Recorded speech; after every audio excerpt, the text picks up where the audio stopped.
In this video, I want to show how to add borders with corner sections. And we'll start off, I already have a quilt laid out. I did this as a rectangle so that you can see how to add different measurements.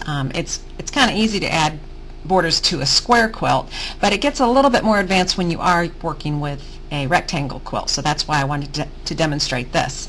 The first thing we're going to do is add a pattern, and of course it needs to be a pantograph to go in a border. In this video, I want to show how to add borders with corner sections. And we'll start off, I already have a quilt laid out. I did this as a rectangle so that you can see how to add different measurements. It's kind of easy to add borders to a square quilt, but it gets a little bit more advanced when you are working with a rectangle quilt, so that's why I wanted to demonstrate this. The first thing we're going to do is add a pattern.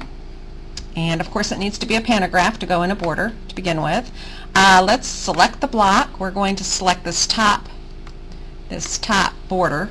I want to add that first, and I'm going to go down here and get my feathered collage. This is the type of border that I'm talking about. This is the type of corner that I'm talking about. We're going to be adding those corners to that quilt.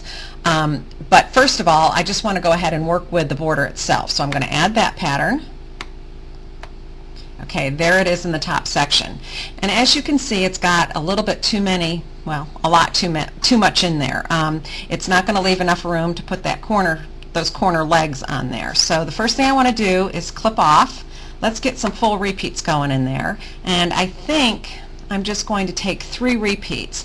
I'm just kind of guessing here to start off with, but I think if I just take 3 repeats and knock this one off, that I can center it and it might give me enough room. So the first thing I'm going to do is I'm going to split that out, split that last section out.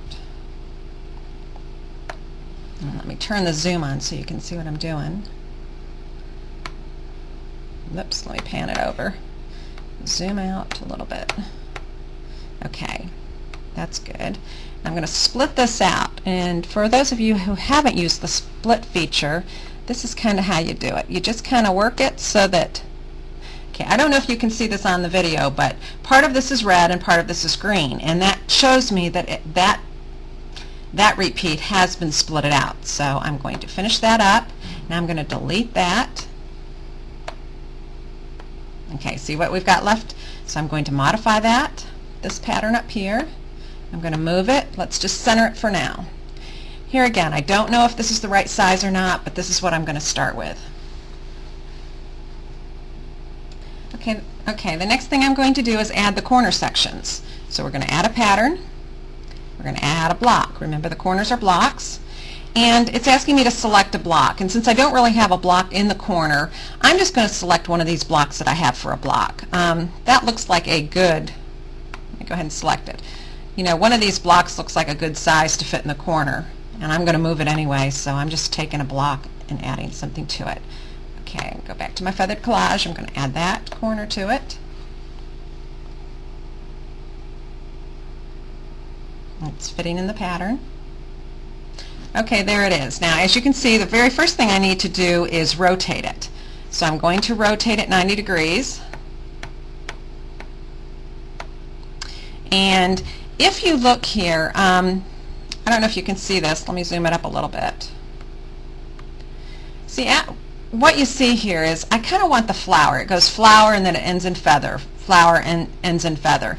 And so I need that flower to be actually up there, not feather to feather. So I'm going to go ahead and flip that and then rotate it again to get it where I need it to be.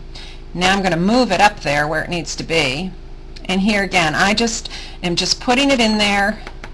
I'm not really sure about size right now, but I will go ahead and try to scale it so it looks, you know, it looks like it's going to go. And I'm just scaling it up until I can see that these feathers and those feathers are about the same size. Here again, when you stitch it out, a lot of times that's not noticeable. Let me move it down into place. Maybe I want to scale it down a little bit. And move it. You know, I'm not being real particular now at this stage because I'm just kind of roughly putting it in there. Okay, let's finish that out. Now I'm going to take another corner section and put it down here. So I'm going to copy that pattern, and I'm going to move it. I'm going to slide it down here, and I need to rotate it. Oops, rotate. I'm going to go ahead and rotate it 90 degrees. I'm not real sure if that's the direction it needs to go at this point. I'll figure that out later. I'm going to move it and just slide it on in there into place. Here again, we're not trying to be exact. I want to get it pretty close to where I need it. Okay, let's finish that. Now I'm going to modify a pattern just so I can get back there to my measurement. I want to show you how to use this measurement tool. This is kind of a new tool that I just think is so great for this, especially for setting in borders like this. Now to use it, I'm going to hit the measurement, and as you can see, it's got, I don't know if you can see this or not. Let me, well, if I zoom up you won't be able to see it, but right here is a little measurement tool. It says 15 inches. It's got two little crosshairs to it, and what it does is measure between the crosshairs. So the first thing I'm going to do is I'm going to take one of the crosshairs and put it right on the edge of that border. Then I'm going to come back and take the other crosshair and try to go way up to the other border. Now right here, I don't know if you can see this, but it's got a little faint line up, going up and down it, and it's got a measurement, and from here to here that's telling me it measures 55.25. so we need to remember that, 55.25. So I'm going to get out of here, and I'm going to start to add my section that goes in the center here.